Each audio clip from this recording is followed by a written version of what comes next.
Hey y'all, this is Little Women, Chapter 10, The PC and the PO. As spring came on, a new set of amusements became the fashion, and the lengthening days gave long afternoons for work and play of all sorts. The garden had to be put in order, and each sister had a quarter of the little plot to do with what she liked with. Hannah used to say, "I'd know which each of them gardings belonged to if I seen 'em in Chiny," and so she might, for the girls' tastes differed as much as their characters. Meg's had roses and heliotrope, myrtle, and a little orange tree in it. Joe's bed was never alike 2 seasons, for she was always trying experiments. This year it was to be a plantation of sunflowers, the seeds of which cheerful and aspiring plant were to feed Aunt Cockletop and her family of chicks. Beth had old-fashioned fragrant flowers in her garden, sweet peas and mignonette, larkspur, pinks, pansies, and southernwood, with chickweed for the bird and catnip for the pussies. Amy had a bower in hers, rather small and earwiggy, but very pretty to look at, with honeysuckles and morning glories hanging their colored horns and bells in graceful wreaths all over it, tall white lilies, delicate ferns, and as many brilliant picturesque plants as would consent to blossom there.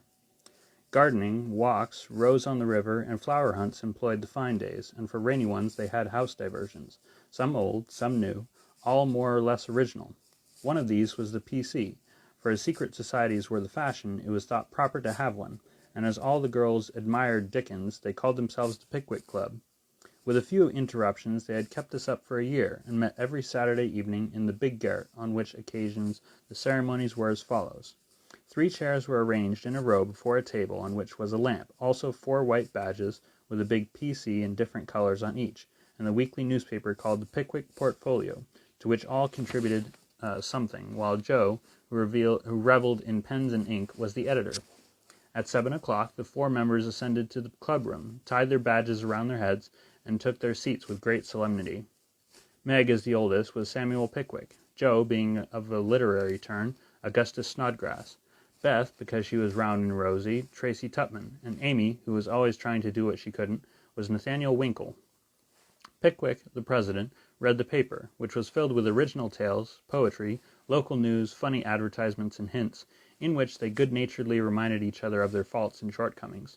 On one occasion Mr. Pickwick put on a pair of spectacles without any glasses, rapped upon the table, hemmed in, having stared hard at Mr. Snodgrass, who was tilting back in his chair till he arranged himself properly, began to read.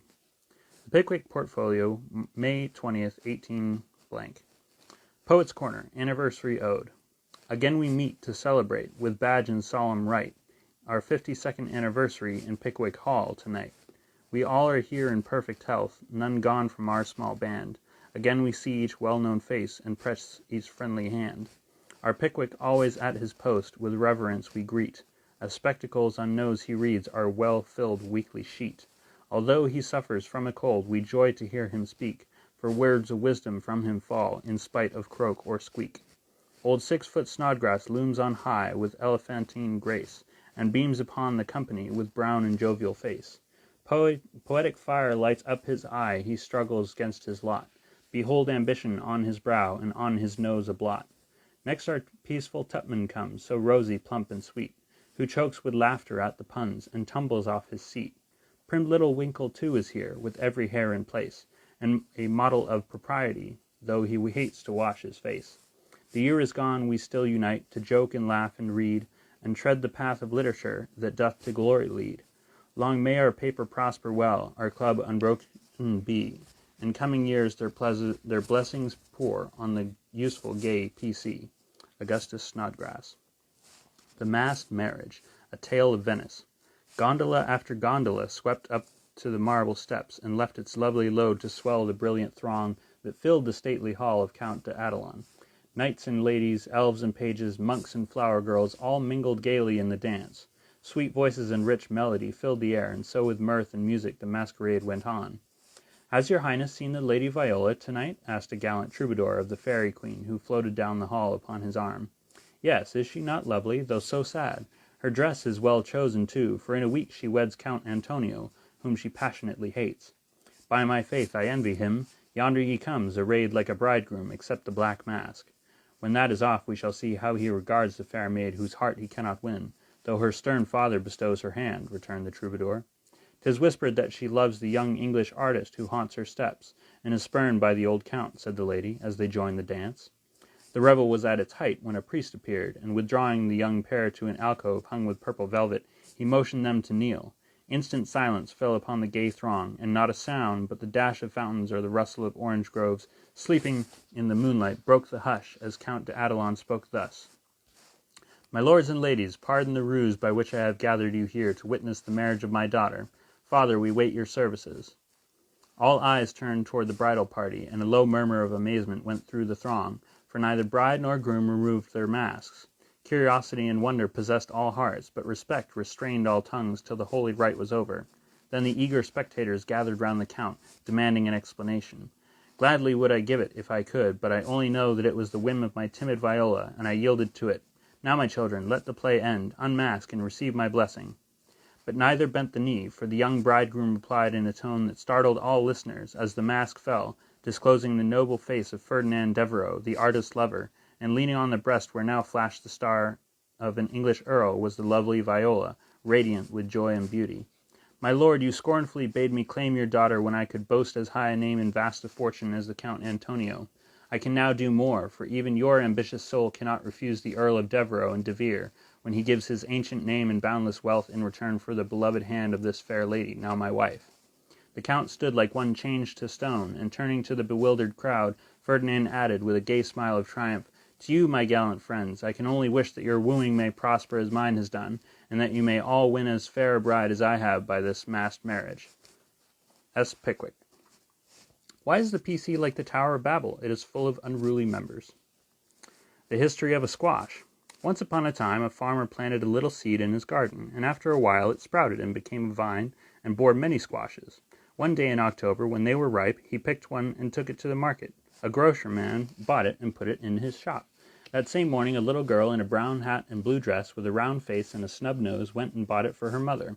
She lugged it home, cut it up, and boiled it in a big pot, mashed some of it with salt and butter for dinner, and to the rest she added a pint of milk, 2 eggs, 4 spoons of sugar, nutmeg, and some crackers, put it in a deep dish, and baked it till it was brown and nice, and next day it was eaten by a family maid named March. T. Tubman.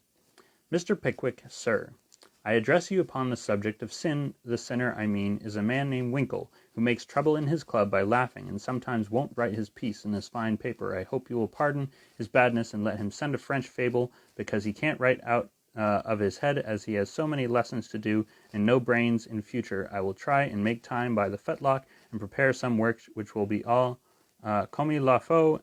That means all right. I am in haste, as it is nearly school time. Yours respectably, and Winkle. The above is a manly and handsome acknowledgment of past misdemeanors.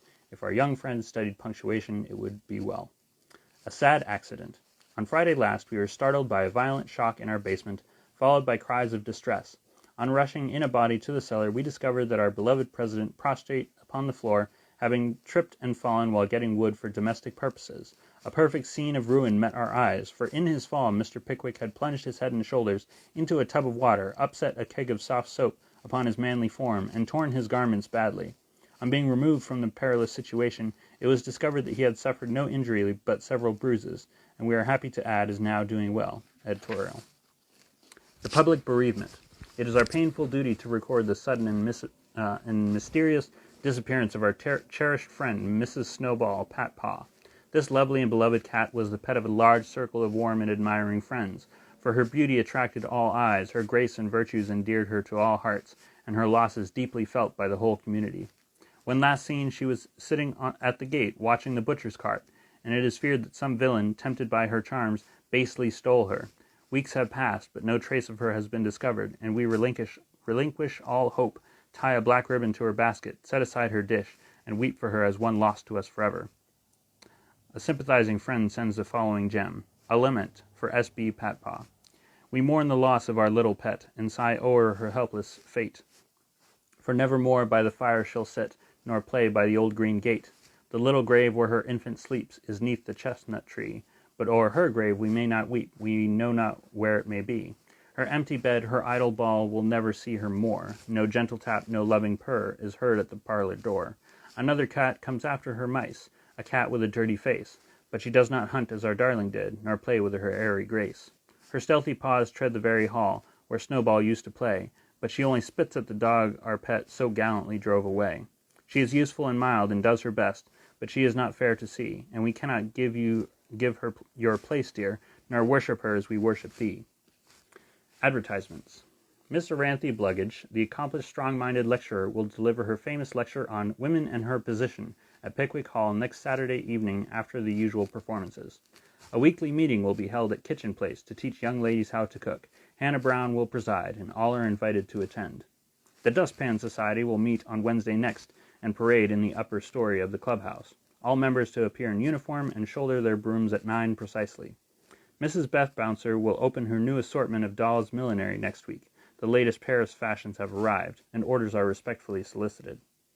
A new play will appear at the Barnville Theatre in the course of a few weeks, which will surpass anything ever seen on the American stage. The Greek Slave, or Constantine the Avenger, is the name of this thrilling drama. Hints. If S.P. didn't use so much soap on his hands, he wouldn't always be late at breakfast. A.S. is requested not to whistle in the street. T.T. please don't forget Amy's napkin. N.W. must not fret because his dress is not 9 tucks. Weekly report. Meg, good. Joe, bad. Beth, very good. Amy, middling. As the president finished reading the paper, which I beg leave to assure my readers is a bona fide copy of one written by bona fide girls once upon a time, a round of applause followed, and then Mr. Snodgrass rose to make a proposition.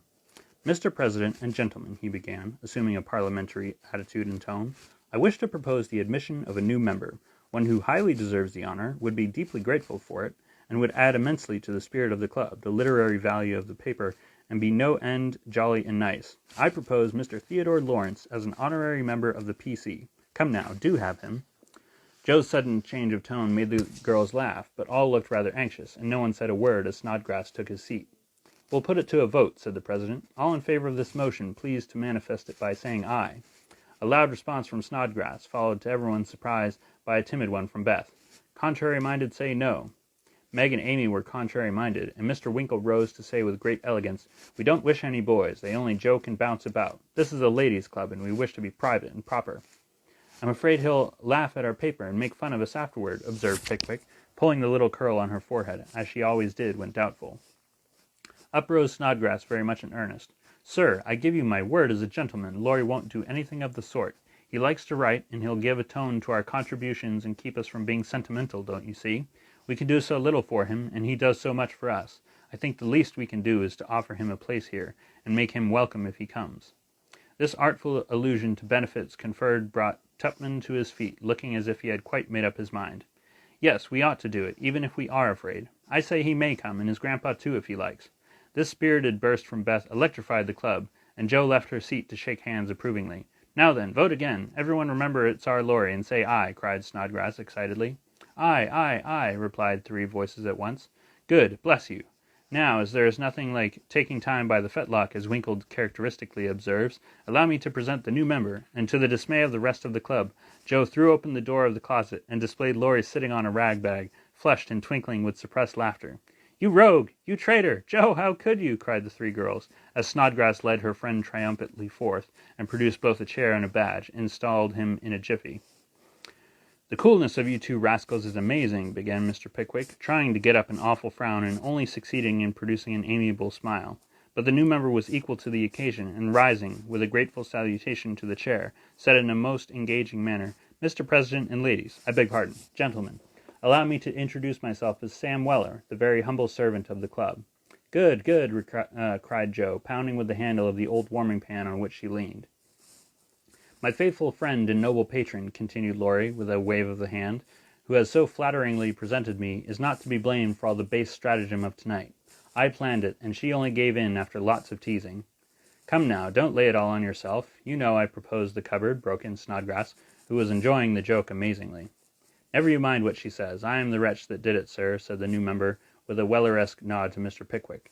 But on my honor I will never do so again, and henceforth devote myself to the interest of this mortal club. Hear, hear, cried Joe, clashing the lid of the warming pan like a cymbal. Go on, added Winkle and Tupman, while the president bowed benignly. I merely wish to say that as a slight token of my gratitude for the honor done me, and as a means of promoting friendly relations between adjoining nations, I have set up a post office in the hedge in the lower corner of the garden, a fine, spacious building with padlocks on the doors and every convenience for the males, also the females, if I may be allowed the expression. It's the old Martin house, but I've stopped up the door and made the roof open, so it will hold all sorts of things and save our valuable time. Letters, manuscripts, books, and bundles can be passed in there, and as each nation has a key, it will be uncommonly nice, I fancy. Allow me to present the club key, and with many thanks for your favor, take my seat." Great applause as Mr. Weller deposited a little key on the table and subsided. The warming pan clashed and waved wildly, and it was some time before order could be restored. A long discussion followed, and everyone came out surprising, for everyone did her best, so it was an unusually lively meeting, and did not adjourn until a late hour, when it broke up with 3 shrill cries for the new member.